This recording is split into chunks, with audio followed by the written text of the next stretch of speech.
मेरे प्यारे बच्चों, आज की इस वीडियो में हम लोग ट्रांसलेशन को यहाँ पर सीखेंगे। आप सभी के सामने स्टोरी लिखी हुई है और इसे हम लोग इंग्लिश में ट्रांसलेट करेंगे। तो पढ़ते हैं स्टोरी को। यहाँ पर लिखा हुआ है, एक छोटे से गांव में रामू नाम का एक गरीब लड़का रहता था। उसके पिता एक किसान थे और माँ घरेलू महिला। रामू अपने माता पिता की इकलौती संतान था।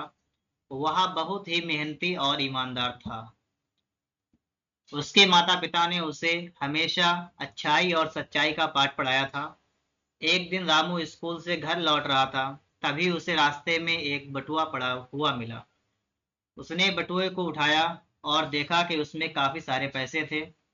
रामू ने सोचा, यह पैसे तो किसी के बहुत काम आ सकते हैं। मुझे इसे उसके मालिक तक पहुंचाना चाहिए। उसने बटुए में रखे पते को देखा और उस दिशा में चल पड़ा।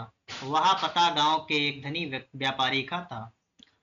तो इस स्टोरी को आज हम लोग इंग्लिश में ट्रांसलेट करेंगे। आप लोग पूरी वीडियो को ध्यान से देखिएगा। तो चलिए यहाँ पर शुरू करते हैं।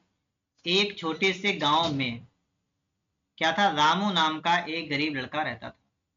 तो इसे आप चाहें तो देर से बना लेंगे और चाहें तो रामू नाम का एक गरीब लड़का, इससे भी इसकी शुरुआत कर सकते हैं। तो चलिए हम इसको देर से बना लेते हैं, ठीक है। क्या लिखेंगे?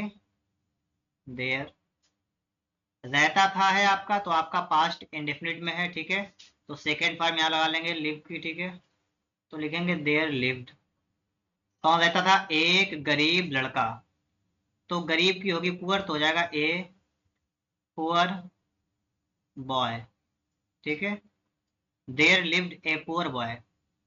और क्या है? रामू नाम का। देखिए इसका मतलब हुआ there lived a poor boy, मतलब एक गरीब लड़का रहता था।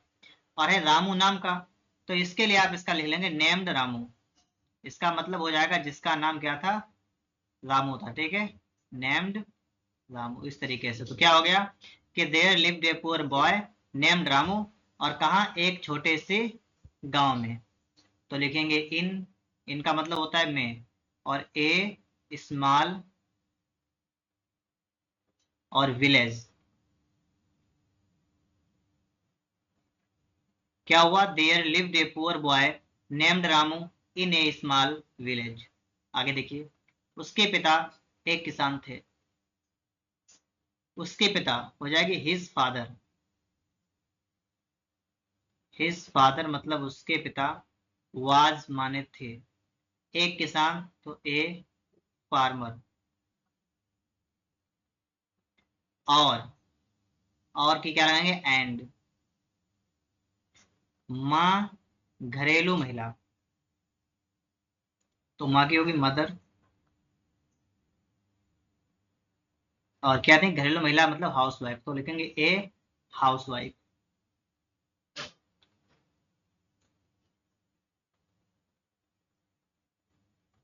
आगे देखिएगा। रामू अपने माता पिता की इकलौती संतान था। कौन था? रामू। लिखेंगे रामू वाज। और क्या था? इकलौती संतान। इकलौती संतान, तो लिखेंगे the only child. The only child. इसका मतलब क्या हुआ? इकलौती संतान था अपने माता पिता की। Of his parents. क्या लिखा? Ramu was the only child of his parents.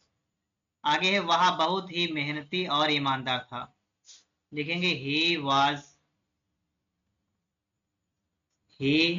Was बहुत ही मेहनती। लिखेंगे very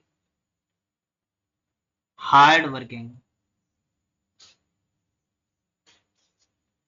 he was very hard working and. ईमानदार क्या होती है? Honest. He was very hard working and honest. वह बहुत ही मेहनती और ईमानदार था। उसके माता पिता ने उसे हमेशा अच्छाई और सच्चाई का पाठ पढ़ाया था। उसके माता पिता ने मतलब हिज पेरेंट्स। क्या लिखेंगे? हिज पेरेंट्स, उसके माता पिता ने पढ़ाया था, ठीक है, और हमेशा, तो लिखेंगे हिज पेरेंट्स ऑलवेज, उसके माता पिता हमेशा, और पढ़ाया था मतलब पढ़ाना क्या होती है, टीच, इसकी सेकंड फॉर्म लगेगा टॉट। हिज पेरेंट्स, उसके माता पिता ने, ऑलवेज माने हमेशा, टॉट माने सिखाया था। क्या सिखाया था उसे, तो हिम, ठीक है, टॉट हिम मतलब उसे सिखाया था। और क्या सिखाया था, अच्छाई और सच्चाई का पाठ। तो लिखेंगे द लेसन, द लेसन मतलब पार्ट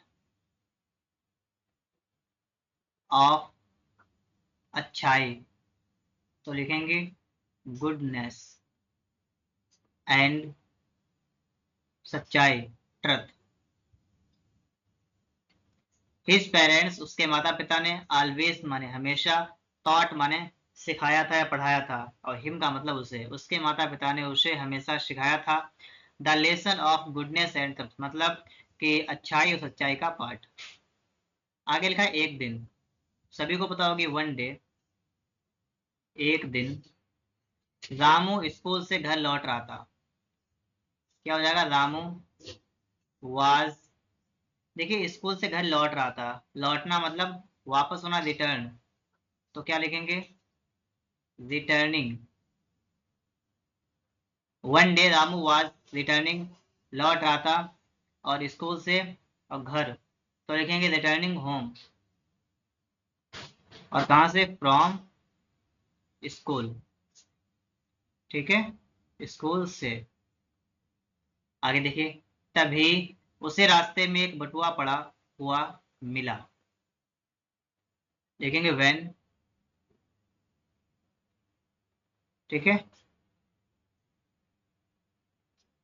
तभी उसे रास्ते में एक बटुआ पड़ा हुआ मिला, उसे मतलब ही।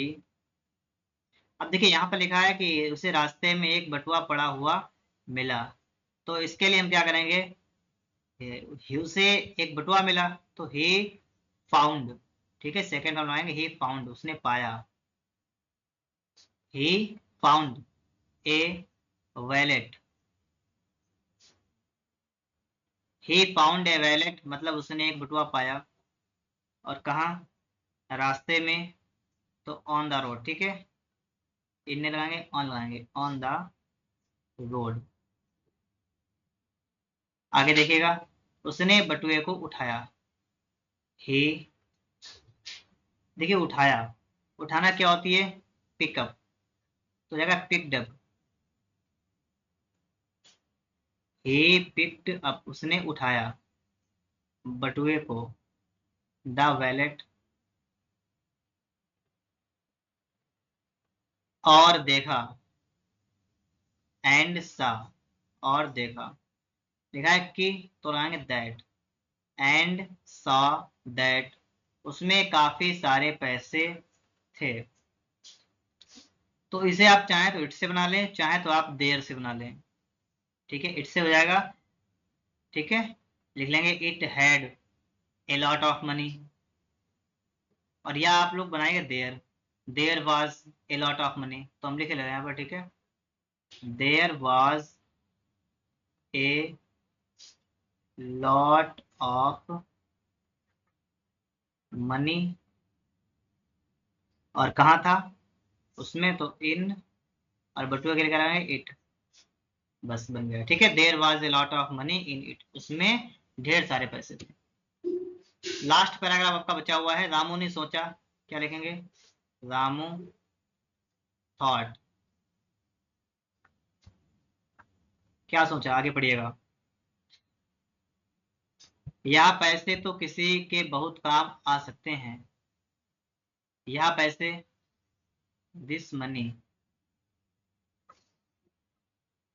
दिस मनी, और काम आ सकते हैं, सकना होती है कैन, तो लिखेंगे कैन, ठीक है, और लिखा है किसी के बहुत काम आ सकते हैं, आ सकते हैं मतलब बहुत काम, मतलब यह पैसे तो किसी के बहुत काम आ सकते हैं, मतलब बहुत काम के हो सकते हैं, ठीक है, तो यहाँ पर आ सकते हैं मतलब होना से यहाँ पर लाएंगे, ठीक है, तो कैन बी लगाएंगे यहाँ पर, दिस मनी कैन बी मतलब यहाँ धन हो सकता है, और बहुत काम का मतलब वेरी यूजफुल, उपयोगी, ठीक है, वेरी यूजफुल। और किसी का लिखा हुआ है ना, तो लिखेंगे टू समवन, पता तो है नहीं तो समवन के लिए, ठीक है, टू समवन,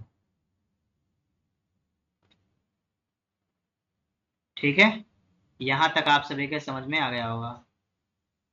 आगे देखिएगा, मुझे इसे उसके मालिक तक पहुंचाना चाहिए, आई शुड, आई शुड मतलब मुझे चाहिए, और पहुंचाना चाहिए तो रिटर्न, ठीक है, क्योंकि वापस रिटर्न मतलब होता है वापस करना, तो पहुंचाना चाहिए मतलब रिटर्न करना चाहिए, ठीक है, आई शुड रिटर्न। और किसे, इसे, तो किसकी बात हो रही है, पर्स की बात हो रही है ना, वैलेट की, तो इट लगाएंगे, ठीक है। तो आई शुड रिटर्न इट, और उसके मालिक तक, टू इट्स ऑनर, ऑनर मतलब मालिक, ये हो जाएगा I should return it to its honour.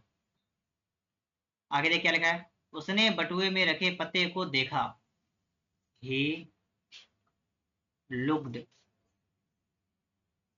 He looked मतलब उसने देखा, पते को देखा ना, पता, एड्रेस देखा, तो लिखेंगे he looked at the address, he looked at the address, और बटुए में, तो लिखेंगे इन, he looked at the address, और इन wallet, he looked at the address in wallet, and और लिखा है ना, तो और के लिए क्या लगाएंगे, एंड लगाएंगे, ठीक है, और के लिए, उस दिशा में चल पड़ा, एंड स्टार्टेड, चल पड़ा मतलब जाना शुरू कर दिया, ठीक है, चल पड़ा इसका मतलब उसने उस दिशा में जाना शुरू कर दिया, तो एंड स्टार्टेड, और शुरू कर दिया। और जाना क्या होती है, गो, यहाँ लिखा है चल पड़ा, और चलने क्या होती है, वॉक, तो यहाँ पर हम वॉक लगा लेंगे, ठीक है, एंड स्टार्टेड और शुरू कर दिया वॉकिंग, और किधर, उस दिशा में, इन दैट डायरेक्शन मतलब होता है दिशा, तो इन दैट डायरेक्शन, वह पता गांव के एक धनी व्यापारी का था, वह पता, दैट एड्रेस, और किसका था, वाज माने था, और एक धनी व्यापारी का, वाज ऑफ ए रिच मतलब धनी, और व्यापारी बिजनेसमैन होती है व्यापारी की, ठीक है। तो that address was of A rich businessman, और गांव का, तो लिखेंगे ऑफ द विलेज, ठीक है। इस तरीके से हम लोगों ने यहाँ पर अपनी स्टोरी को समाप्त कर लिया है। अगर आप सभी को वीडियो पसंद आया है तो आप लोग इसे लाइक करिएगा, चैनल पर नए हैं तो आप लोग चैनल को सब्सक्राइब भी कर लीजिएगा।